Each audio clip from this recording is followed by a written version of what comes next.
এনার্জির দিকে আমরা যাওয়ার চেষ্টা করছি।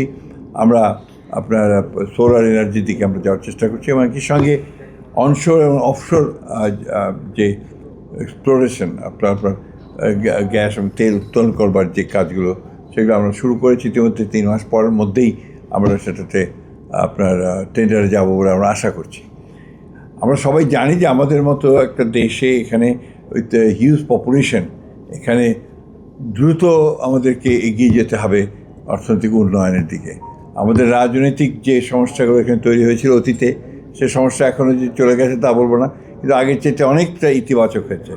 আমরা বিশ্বাস করছি যে আপনার একটা স্থিতিশীলতা যদি আমরা নিয়ে আসতে পারি দেশের মধ্যে, তাহলে অবশ্যই আমরা আমাদের যে লক্ষ্য আছে অর্থনৈতিক উন্নয়ন করা, আপনার দেশে ইনভেস্টমেন্ট বাড়ানো, দেশে মানুষের কর্মসংস্থানের সৃষ্টি করা, এই কাজগুলোতে আমরা এগিয়ে যেতে সক্ষম হব। আমি ধন্যবাদ দিতে চাই STRকে যে তারা আজকে এই সংলাপটার আয়োজন করে তারা আমাদের দেশের ইনভেস্টমেন্ট, আমাদের সিকিউরিটি একটা আলাদা কোশ্চেন আছে যে আমাদের বে অফ বেঙ্গল যে আছে সেটাকে নিরাপদ রাখা, আমাদের বন্ধুদের সঙ্গে আমাদের সম্পর্ককে স্থিতিশীল রাখা, আমাদের প্রতিবেশীদের সঙ্গে সম্পর্ককে স্থিতিশীল রাখা, এই বিষয়গুলো অবশ্যই আমাদেরকে সমাধান করতে হবে। আরেকটি বড় সমস্যা যেটা আমাদের মধ্যে আছে সেটা এখনও আলাপ হয়নি, হয়তো সম্ভবত আলাপ হবে, রোহিঙ্গা ইস্যু। এটা আমাদের জন্য একটা বড় সমস্যা।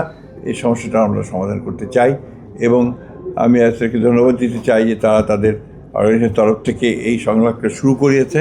আমি আশা করব যে এই সংলাপের জের ধরে সামনে আরও আলোচনা হবে, আরও ডিসকাশনস হবে এবং সঠিকভাবে আমরা এগিয়ে যেতে সক্ষম হব। আপনাদের সকলকে ধন্যবাদ।